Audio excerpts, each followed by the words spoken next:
So for the new BMW M4, it was important for us to focus on the most important elements.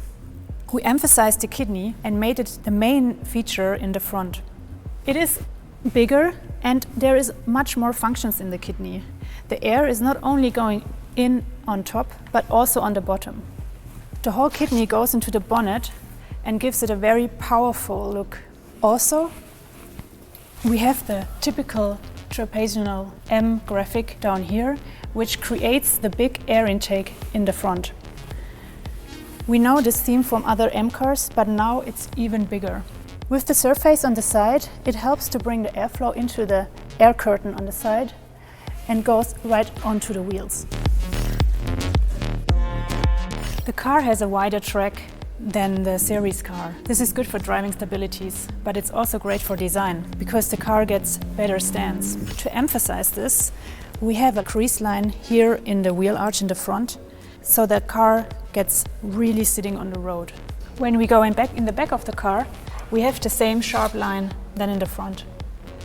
It's dividing the surface and it allows us to make very emotional surfaces onto the wheel.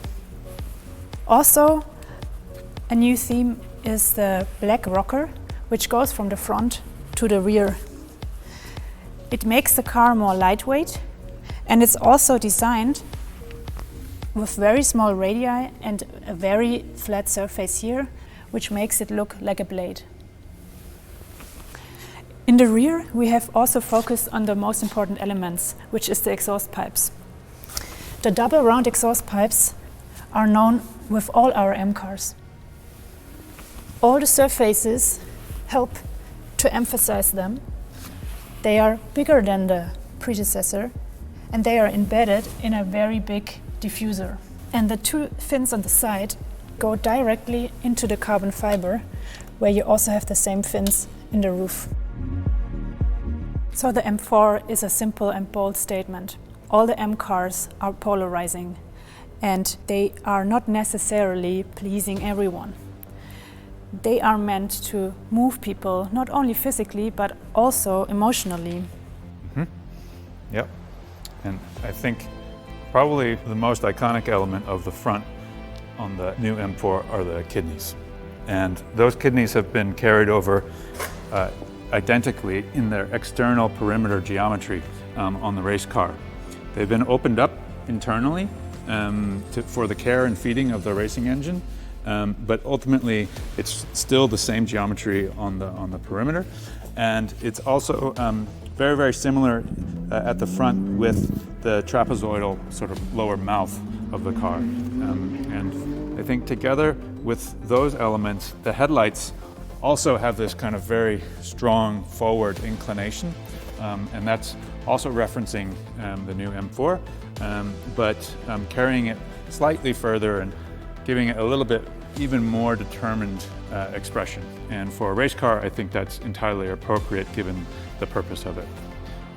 Also at the front, we have a reference to the air curtain from the new M4, but in this sense, we've actually installed corner lights for improved visibility at super high speeds during endurance races.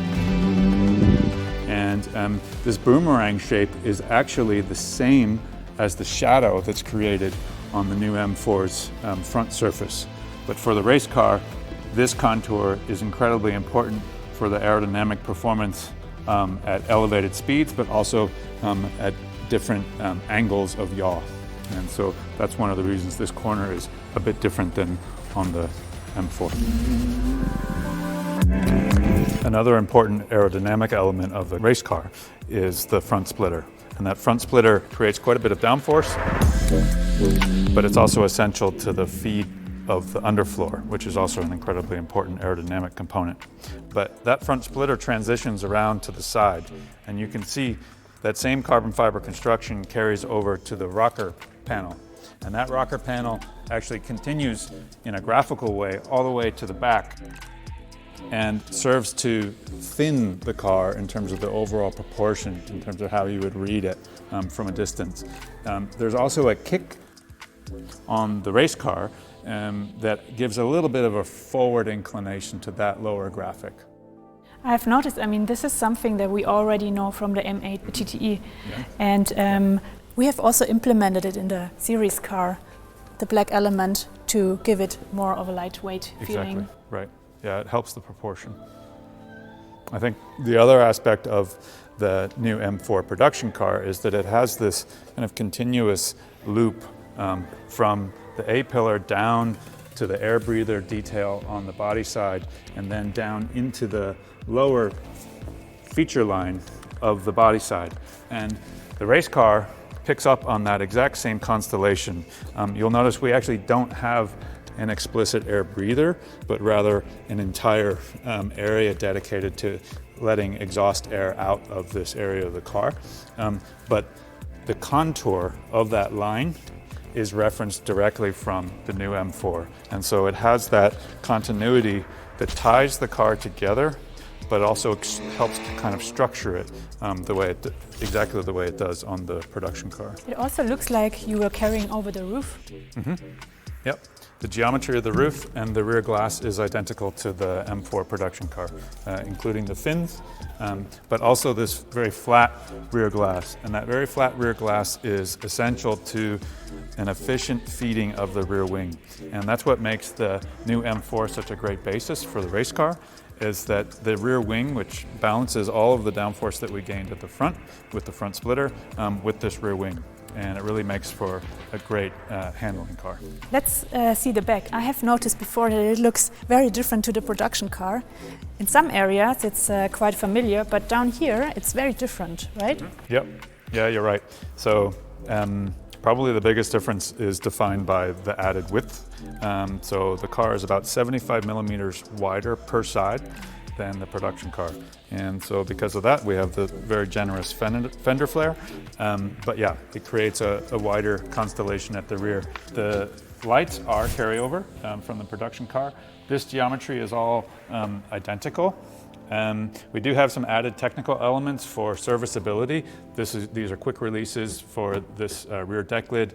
This whole rear diffuser area pops off for easy replacement in case of race damage. And then if we move across to the diffuser, you'll see this is all open, whereas on the production car it's more closed. That's to evacuate more heat and pressure buildup. We have the diffuser strakes and fins.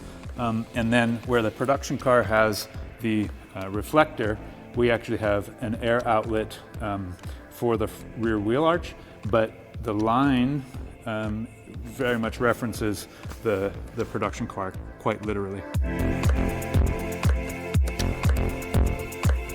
All right, I mean, this shows quite clearly how these two cars are developed from the road to the racetrack and from the racetrack to the road. Mm-hmm. Yeah, exactly. And I think it also demonstrates how great of a basis the M4 production car is to become a race car. It has such iconic elements, and it also has geometry that really lends itself to being a high-performance, efficient platform for a race car. And I think we could both be proud. Yeah, it's very exciting, and I think these both cars are so refreshing. Yeah, cool.